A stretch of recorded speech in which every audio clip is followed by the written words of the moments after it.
Puji Tuhan, biasanya sesudah Yesus menyembuhkan seseorang, Yesus selalu menyuruh orang tersebut untuk pulang ke kampung atau ke negerinya supaya dapat memberi kesaksian. Tetapi peristiwa penyembuhan Yesus yang saya angkat saat ini adalah peristiwa yang lain daripada yang lain. Di mana peristiwa ini justru ada 5 hal yang tidak biasanya, atau ada 5 hal keanehan yang terjadi pada penyembuhan Yesus kepada orang buta di Betsaida.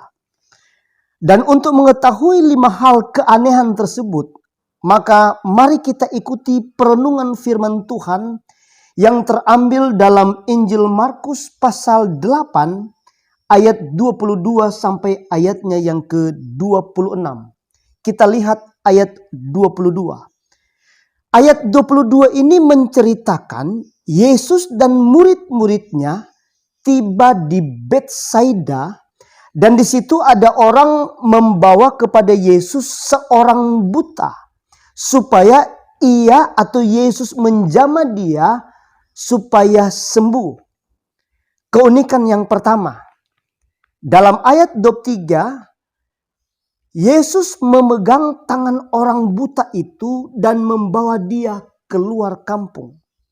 Kenapa orang buta itu dibawa keluar dari kampung Betsaida? Yang menjadi pertanyaannya, ada apa dengan kampung Betsaida? Yang kedua, Yesus menyembuhkan orang buta tersebut dengan cara meludahi mata orang buta itu. Wow.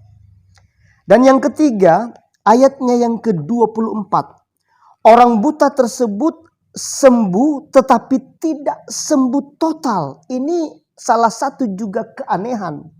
Sebab saat ia melihat orang seperti pohon-pohon. Jadi seolah-olah kuasa Yesus pada saat itu tidak dahsyat lagi. Dan yang keempat, ayatnya yang ke-25. Yesus kedua kalinya meletakkan tangannya kepada orang buta tersebut, baru menjadi sembuh total. Keunikan yang kelima, ayatnya yang ke-26.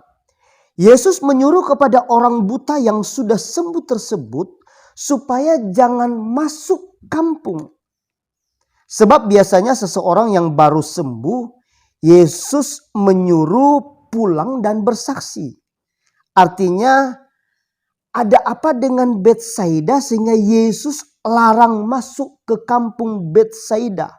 Dan jawabannya adalah, ternyata orang Betsaida ini, mereka ini sudah banyak melihat mujizat. Mereka ini sudah banyak melihat hal-hal yang luar biasa dikerjakan oleh Yesus, tetapi tidak membawa mereka dalam pertobatan. Orang Betsaida ini sudah banyak melihat mujizat, tetapi tidak membawa mereka sadar dan insaf. Untuk itu mari kita lihat dalam Injil Matius pasal 11 ayatnya yang ke-20 sampai ayatnya yang ke-21. Di mana Lembaga Alkitab Indonesia memberi judul Yesus mengecam beberapa kota. Ayatnya yang ke-20. Lalu Yesus mulai mengecam kota-kota yang tidak bertobat. Sekalipun di situ ia paling banyak melakukan mujizat-mujizatnya. Ayat 21. Celakalah engkau Korazim. Celakalah engkau Betsaida.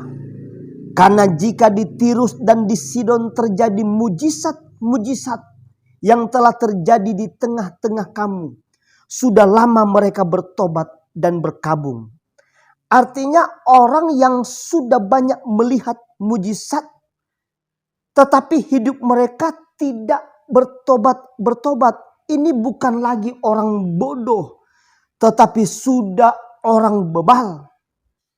Sebab kalau orang bodoh, jika ditanya 3 tambah 3 berapa? Dan jika jawaban orang bodoh itu 7, Kemudian saat diberitahu kepadanya bahwa kalau 3 tambah 3 itu sama dengan 6, bukan 7. Maka jawaban orang bodoh pasti, oh begitu. Tetapi kalau jawaban orang bebal itu beda.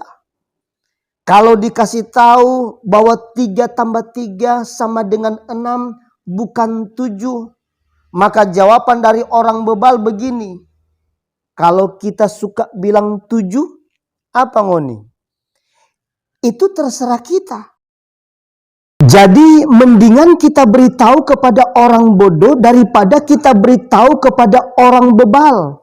Sehingga Betsaida ini Alkitab berkata salah satu beberapa kota yang dikecam atau dimurkai oleh Tuhan. Begitu banyak kita sebagai orang percaya sudah banyak melihat mujizat, tetapi hidup tidak alami pertobatan yang lebih baik kepada Tuhan. Hati-hati jika satu negeri, satu kota, satu keluarga, atau seorang pribadi sudah banyak tahu dan melihat mujizat Tuhan, lalu hidup kita tidak membawa pada pertobatan yang sesungguhnya. Tidak membawa hidup kita lebih baik daripada hidup-hidup yang lalu. Maka target Tuhan selanjutnya untuk seleksi kita menjadi orang yang berkenan kepada Tuhan, pasti tinggal menunggu waktu.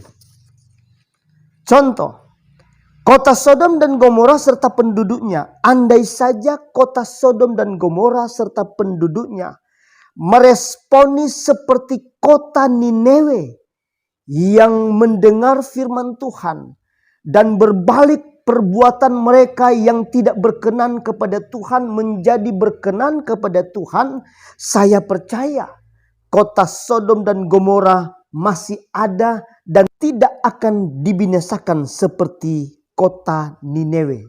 Demikianlah firman Tuhan. Tuhan Yesus memberkati kita semua. Amin.